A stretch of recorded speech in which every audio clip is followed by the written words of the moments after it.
সব খেলার সেরা বাঙালির তুমি ফুটবল। নমস্কার, ফুটবল আড্ডা চ্যানেলে আপনাদের স্বাগত।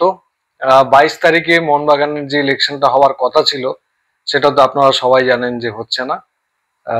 নেতাজি ইন্ডোর স্টেডিয়ামে হওয়ার কথা ছিল, সেটা হচ্ছে না, কারণ দুপক্ষ হাত মিলিয়ে নিয়েছে। তাই এবারের মতো তো ইলেকশন হচ্ছে না। দেবাশিস বাবু বলেছিলেন যে উনি কোনোভাবে পরিবারতন্ত্রকে মানবেন না মোহনবাগান ক্লাবে, যদিও ওনার প্যানেলে বোস বাড়ির থেকেও একজন ছিলেন, মিত্র বাড়ির থেকেও একজন ছিলেন। তিনি বলেছিলেন খুব বেশি হলে উনি টুটুবাবুকে মানতে পারেন সভাপতি হিসাবে। তারপর বললেন যে যদি টুটুবাবু সচিব পদে দাঁড়ান তাহলে উনি ভোটে লড়বেন না, এবং কোনো মতেই সৃঞ্জয়কে উনি ইলেকশন ছাড়া মেনে নেবেন না। সৃঞ্জয় বসু উনিও চেষ্টা করছিলেন যাতে ইলেকশনটা অন্তত হয়, এবং উনি কনফিডেন্ট ছিলেন যে উনি ইলেকশন জিতবেন এবং ইলেকটেড সচিব হিসাবে উনি দায়িত্বভার গ্রহণ করবেন, সিলেক্টেড হিসাবে নয়।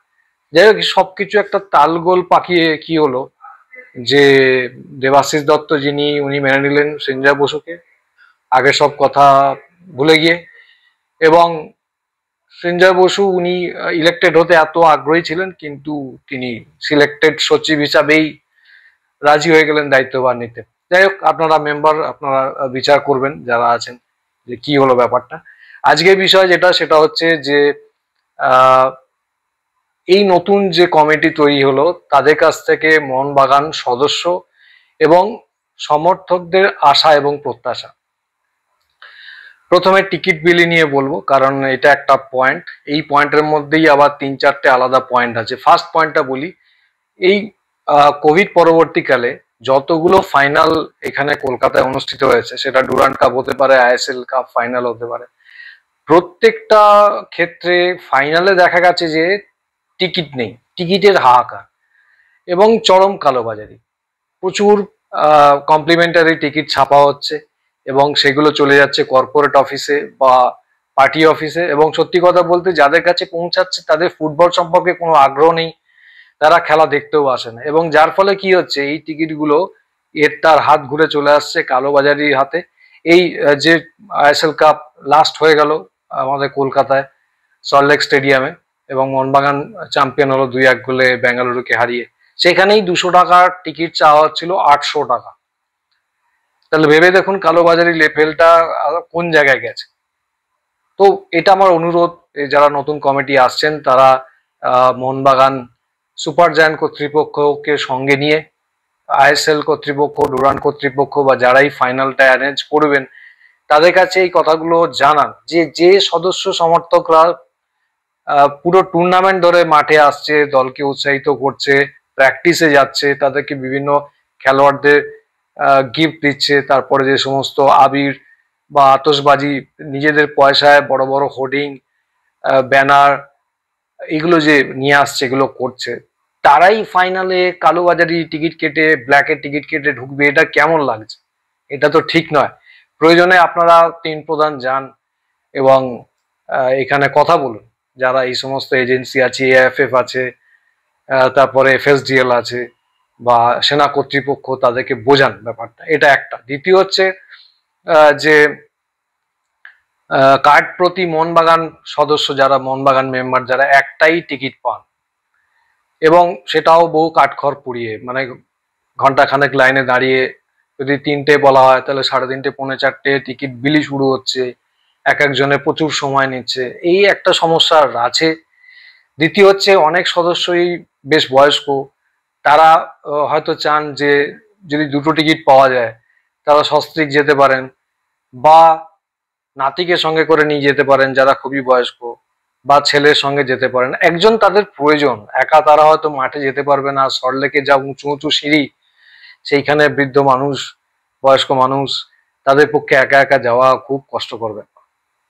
তো এটা আমার অনুরোধ নতুন কমিটির কাছে, আপনারা একটা টিকিট যেটা ডিসকাউন্টে দিচ্ছেন সেটা দিন, আর একটা টিকিটে ফুল টাকাই নিন, কিন্তু দিন, যাতে কি হয় সঙ্গে যিনি যাচ্ছেন পাশাপাশি বসতে পারেন। এরম না হয় যে একটা হয়তো 4 নম্বর গেট আর একটা হয়তো 2 নম্বর গেট, এই সমস্যাটা যাতে তৈরি না হয় একটু কাইন্ডলি দেখুন, এটা আমার অনুরোধ।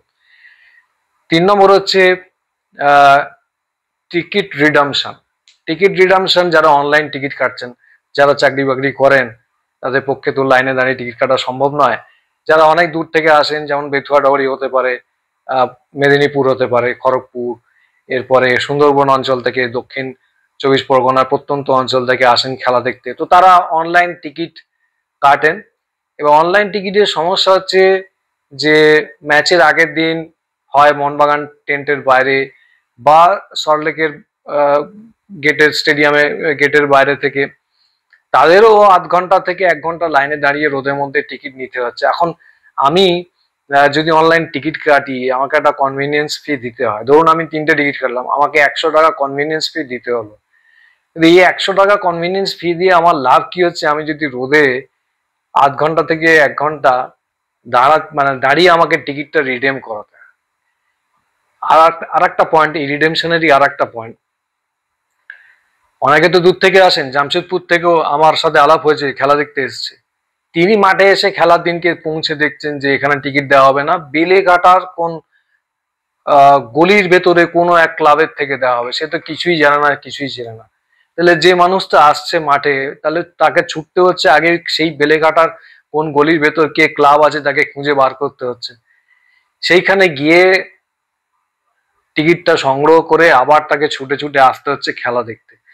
তো ফুটবল দর্শকরা কি অপরাধ করেছে? তাদের সাথে এত বৈমাত্রীয় সুলভ আচরণ কেন? সে কনভিনিয়েন্স ফি দিয়ে টিকিটও কাটবে, তাকে আবার খরচা করে সেই একটা পুরো অটো বুক করে তাকে যেতে হবে, আলাদা টাকা খরচা করে এতে বেলেঘাটায়, সেখানে গিয়ে টিকিট সংগ্রহ করবে। এইগুলো কেন হচ্ছে কিছু তো বুঝতে পারছি না। টিকিট সংক্রান্ত আর একটা প্রস্তাব, আচ্ছা তার আগে বলে নিই যে এই ব্যাপারগুলো আপনারা দেখুন, রিডেমের সাথে যদি কিছু করা যায়, এটা খুব কষ্টকর ব্যাপার। ফুটবল সমর্থকদেরই কেন এত কষ্ট দেওয়া হচ্ছে জানি না। আর যদি ধরে 13 দলেরই খেলা হবে আইএসএল, তাহলে অ্যাটলিস্ট আমাদের ম্যানেজমেন্ট 12টা ম্যাচ তো কন্ডাক্ট করবে কলকাতার বুকে, যদি খুব বেশি এদিক ওদিক না হয়। তাহলে সিজন টিকিট আমি কেন অফার করছি না? আমি মেম্বারদেরও করতে পারি বা আমি সমর্থকদেরও করতে পারি, এবং সেক্ষেত্রে একটা নিয়ম আনতে পারি যে একটা আধার কার্ড এগেনস্টে 2 বা 3টে ম্যাক্সিমাম টিকিট দেওয়া হবে, তার বেশি নয়। তাহলে তো কালোবাজারিটা আটকানো যায়। প্লাস যারা সিজন টিকিট কাটছে তারা একদম নিশ্চিন্ত হয়ে একদম ফুরফুরে মেজাজে খেলা দেখতে আসবে, যে আমাকে রিডেমের জন্য বেলেঘাটা ছুটতে হবে না, বা আমাকে রিডেমের জন্য এই রোদের মধ্যে 1 ঘন্টা দাঁড়াতে হবে না। এ আমার অনুরোধ যে এটা নিয়ে আপনারা একটা দেখুন। দ্বিতীয় পয়েন্ট হচ্ছে, খেলা শেষ হচ্ছে ধরুন 9:15 থেকে 9:30, সেই মানুষ স্টেডিয়াম থেকে বেরিয়ে রাস্তা অবধি যেতে যেতে 10টা। এবার 10টার সময় সল্টলেক এরিয়ায় ভালো পরিমাণে প্রচুর পরিমাণে বাস পাওয়া যায় না, মেট্রো থাকে না। তো এই যে এত লোক খেলা দেখতে আসে, তো তারা তো ওইখান থেকে হয় হাওড়া যাবে, নয় শিয়ালদা যাবে, বা মেট্রো ধরে শিয়ালদা যাবে। তো এইটুকুনি মিনিমাম দায়িত্ব কি মোহনবাগান ম্যানেজমেন্ট নিতে পারে না? বা তিন প্রধানেরই যখন খেলা থাকবে সেইটুকুনি তারা, আপনারা কি সরকারের সাথে আলোচনা করে সরকারি বাস কিছু সেই সময় চালাতে পারেন না? সরকারি বাস চলতে একটা ভর্তুকি লাগে, সেই ভর্তুকি টাকাটা কি ম্যানেজমেন্টের পক্ষে থেকে দেওয়া সম্ভব হয় না? আমি বলছি যে গত বছর 200 থেকে 250 কোটি টাকা মোহনবাগান ম্যানেজমেন্ট লাভ করেছে শুধু এই টিকিট বিক্রির মাধ্যমে। তো এইটুকুনি 1-2 কোটি টাকা যদি তার জন্য পরিবহনে খরচা হয়, সেটা কি সদস্য সমর্থকদের জন্য করা যায় না? কারণ যারা রাত্রিবেলা ফেরে তারা এত করুণ পরিস্থিতির শিকার হয়, সেখানে বাস পাওয়া যায় না, ভালোভাবে অটো পাওয়া যায় না, তারা এদিক ওদিক ঘুরে বেড়ায়। যদি কোনো 407 বা ম্যাটাডোর ওই তাদের যেখানে বাড়ি সেই এলাকা যায়, তারা যদি একটা ছেড়ে দেয়, সেখানে খানিকটা তাদেরকে লিফট দেয়, এইরকম ভাবে ঘোরাফেরা করে, বড় করুণ অবস্থা ম্যাচ দেখতে এসে।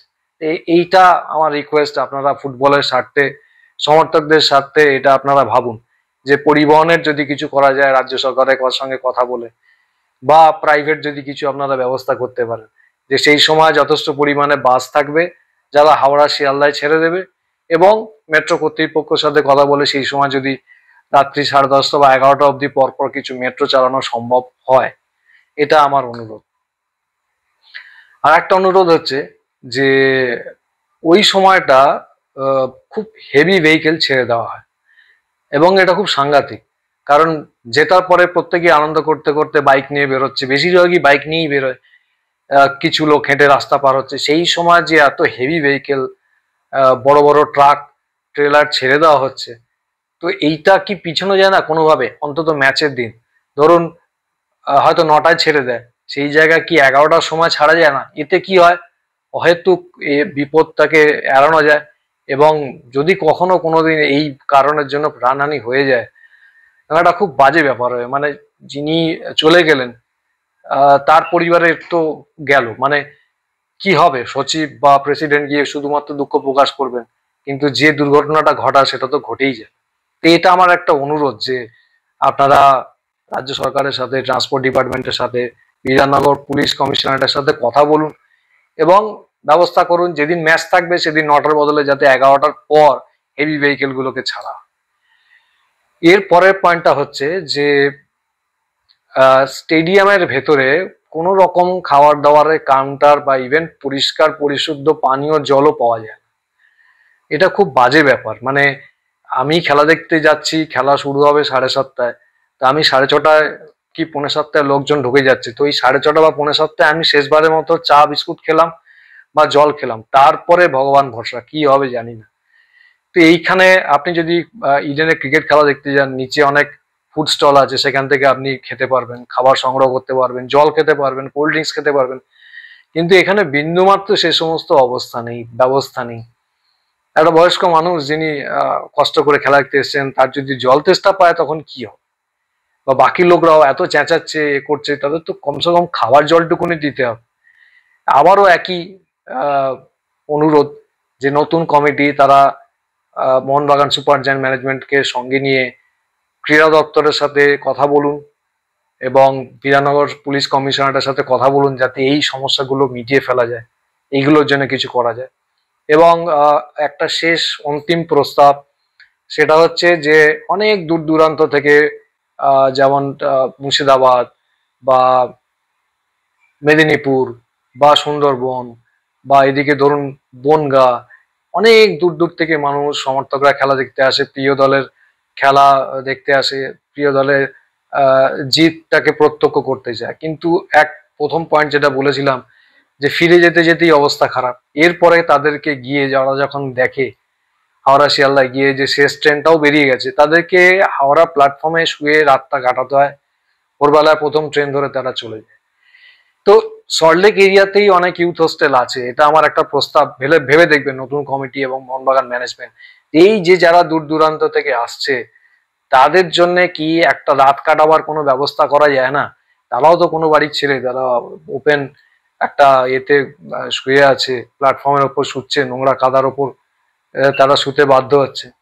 তো এইটুকুনি কি তাদের জন্য করা যায় না? কোনো একটা ইউথ হোস্টেলে বা কোনো একটা জায়গায় যদি রাত কাটানোর মতো সামান্য কিছু ফিজের বিনিময়, ভাড়ার বিনিময়ে কি তাদেরকে থাকতে দেওয়া যায় না? এটা একটুখানি ভেবে দেখবেন। আহ, আর আপনারা অবশ্যই কমেন্ট করে জানাবেন যদি আরো কিছু পয়েন্ট থাকে আমি যদি বলতে ভুলে যাই। এবং যদি আমার ভিডিওটা ভালো লাগে শেয়ার করবেন বাকি মোহনবাগানীদের সাথে এবং ফুটবল প্রেমীর সাথে। এবং অবশ্যই আমার চ্যানেলটা আমি অনুরোধ করব সাবস্ক্রাইব করবেন। নমস্কার, ধন্যবাদ।